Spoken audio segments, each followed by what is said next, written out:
अस्सलामु अलैकुम दोस्तों। शायर जिन्नात नगरी के दो जिन्नों शायर और काराका की पुर इसरार कहानी। एक खैर का परतू था और दूसरा शर का मुजस्समा।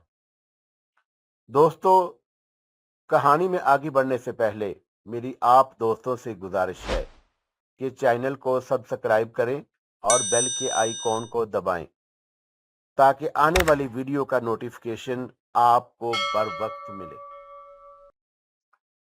आबदा इंतहाई खूबसूरत, तरादार और बुर्दबार लड़की थी।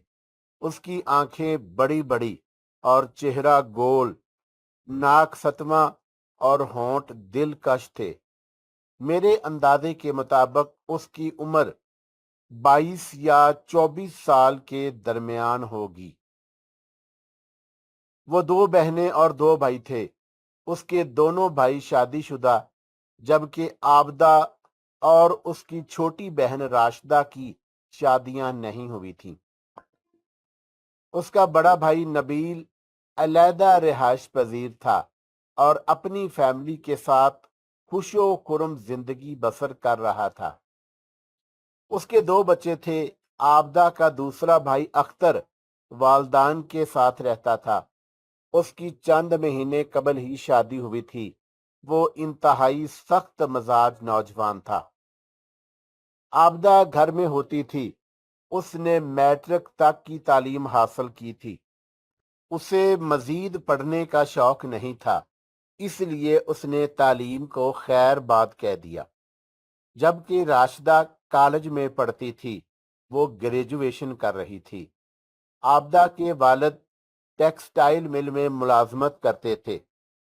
अख्तर भी एक प्राइवेट कंपनी में मुलाजमत करता था, इसलिए उनकी गुजर बसर अच्छी हो रही थी। उन्हें किसी किस्म की परेशानी का सामना नहीं था। मुझे तो आबदा बेहद अच्छी लगती, बल्कि यूं लगता था जैसे मुझे उससे मोहब्बत हो गई हो। मैं अपने दिल में उसके लिए मोहब्बत की कौंपलें फूटती हुई महसूस कर रहा था। दिल चाहता कि मैं उसे देखता रहूं। मैं 24 घंटे उसी के घर में रहता था। वो मेरी नजरों के सामने रहती। वो घर से बाहर कहीं जाती तो मैं साई की तरह उसके साथ होता था। उसके घर में बरगद का एक दरख्त था और मैं उसी दरख्त पर रिहायश पजीर था। मुझे उसके घर रिहायश पजीर हुए दूसरा महीना होगा। मुझे वो क्यों अच्छी लगती थी और उससे कैसे मोहब्बत हो गई थी, मुझे उसके बारे में कुछ भी मालूम नहीं था।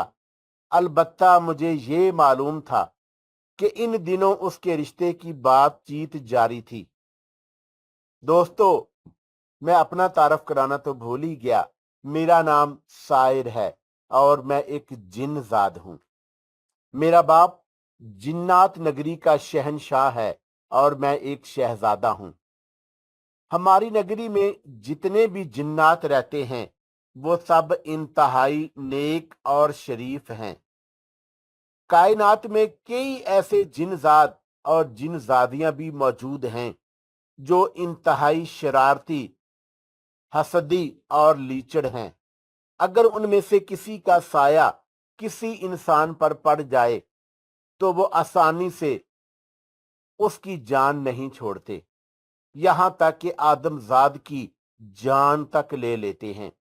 इन जिन्नात का शुमार मुसलमान जिन्नों में नहीं होता, जबकि मैं तो मुस्लिम हूं। हमारी नस्ल हमारी नस्ल से ताल्लुक रखने वाले जिन्नजाद या जिन्नजादियां कभी किसी इंसान को ना ही तंग करते हैं और ना ही कोई नुकसान पहुंचाते हैं। जिन्नजाद की किसी इंसान से दोस्ती हो जाती तो खूब निभती थी। हम किसी इंसान को दिखाई नहीं देते हैं, अलबत्ता हम उनके आसपास जरूर मौजूद होते थे। अगर हमें किसी इंसान से मोहब्बत हो जाए या कोई अच्छा लग जाए, हमारे दिल को भा जाए, तो फिर हम उसे आसानी से उसका पीछा नहीं छोड़ते। ऐसे कई वाकयात जो जिन्नात की तारीख में भरे पड़े हैं और शायद मैं भी उस तारीख का हिस्सा बनने जा रहा हूं। हमारी अपनी शक्लें तो इंतहाई भयानक होती हैं और अगर कोई इंसान हमारी असली शक्ल देख ले तो खौफ और दहशत से मर जाए। यही वजह है कि हम कभी अपनी असली शक्ल में इंसानों के सामने नहीं आते।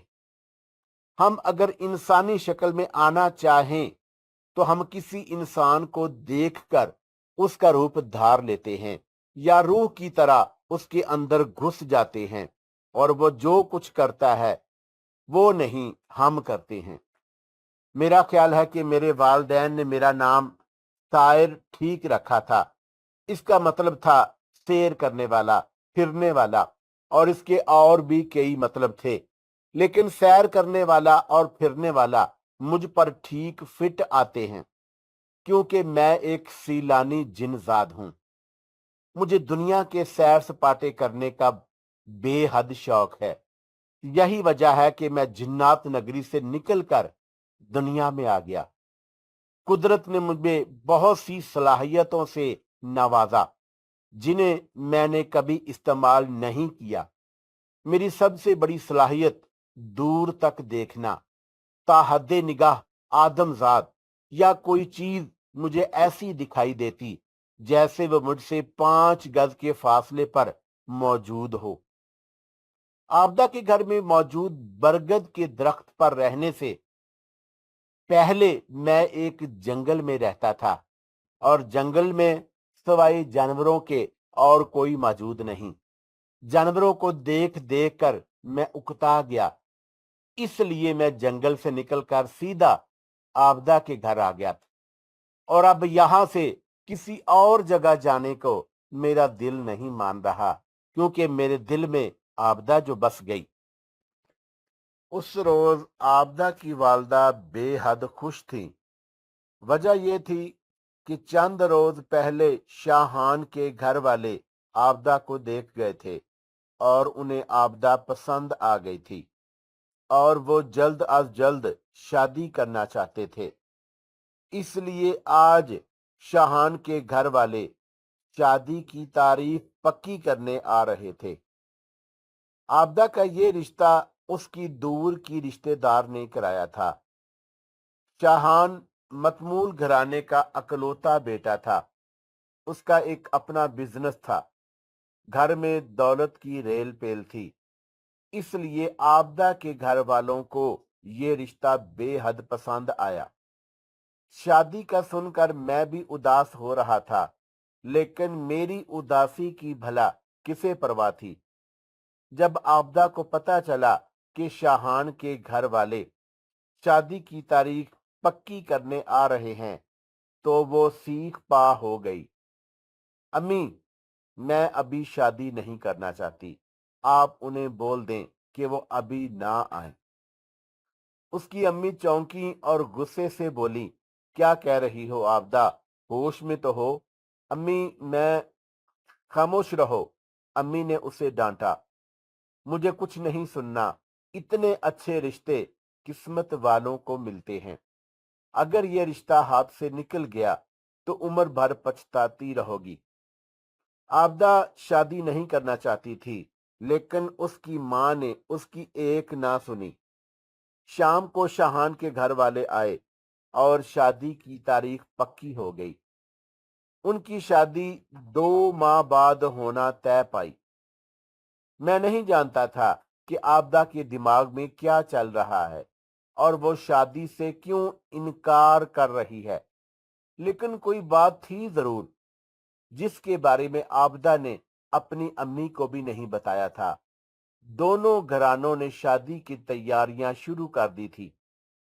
वक्त अपनी रफ्तार से गुजर रहा था और इसी तरह 1 महीना भी पलक झपकते ही गुजर गया। शाहान के घर वाले इस दौरान आपदा के घर कई चक्कर लगा चुके थे। इस दौरान मैंने आपदा को मुजमल हालत में देखा था। वो छुप छुप कर फोन पर किसी से बातें करती। मेरा ख्याल था कि वो अपने होने वाले शोहर से छुप छुप कर बातें करती है, इसलिए मैंने उसकी बातें सुनना मुनासिब नहीं समझा। ये आबदा की शादी से 2 हफ्ते पहले का वाकया है। रात का दरमियानी पहर था, सर्दियों का मौसम। मैं बरगद के दरख्त पर लेटा तारों भरे आसमान को देख रहा था। आबदा और उसके घर वाले अपने अपने कमरों में ख्वाबे खरगोश के मजे ले रहे थे कि अचानक मेरी समात से हल्की सी आवाज सुनाई दी। तो मैंने बेइख्तियार चौंक कर पहले इधर उधर देखा, फिर मैंने नीचे झांक कर देखा तो मेरी आंखें हैरत से फैल गईं।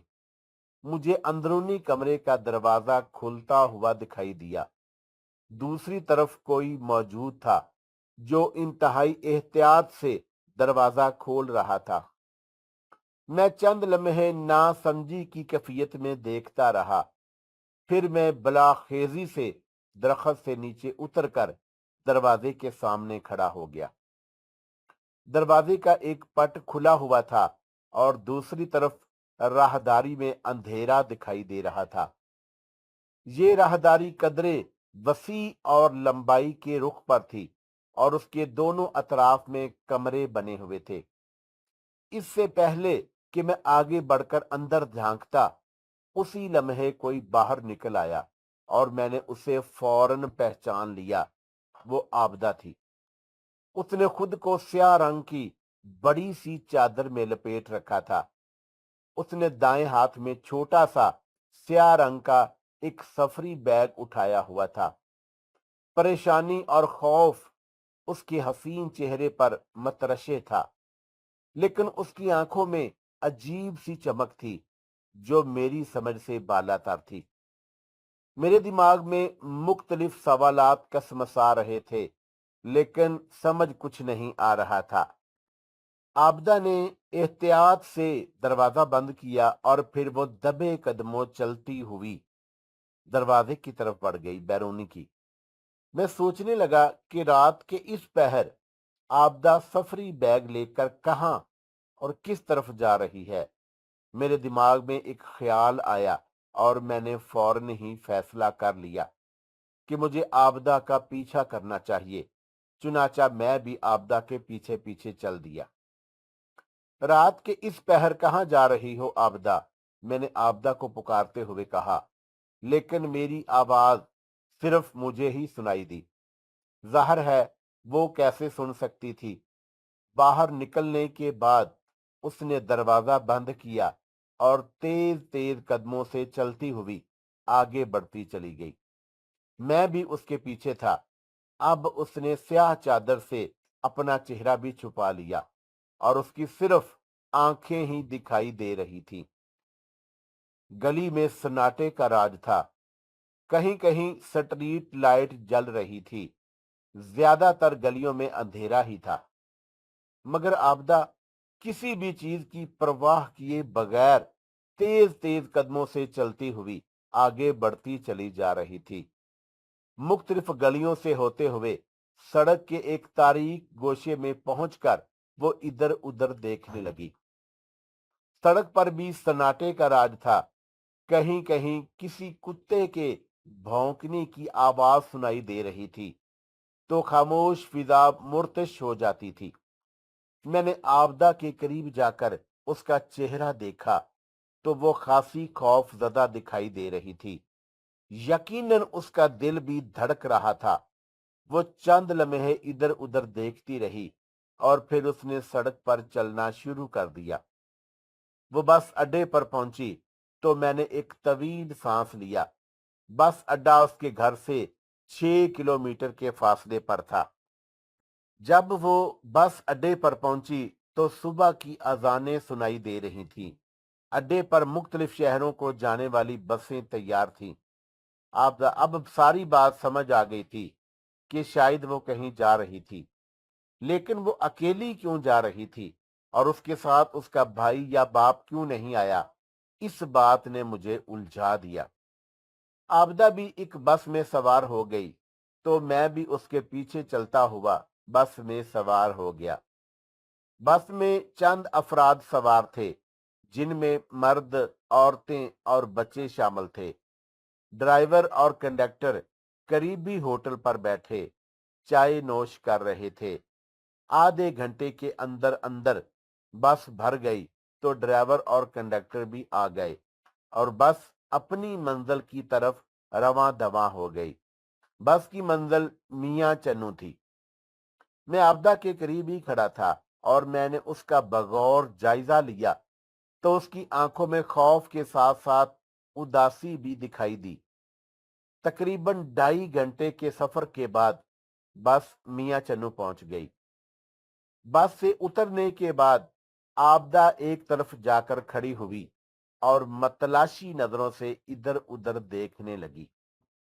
वो जिसको तलाश कर रही थी, जब वो उसे कहीं भी दिखाई नहीं दिया तो उसने बैग में से अपना सेल फोन निकाला और उसे ऑन करके नंबर पंच करने लगी और फिर उसने अपने कान से लगा लिया।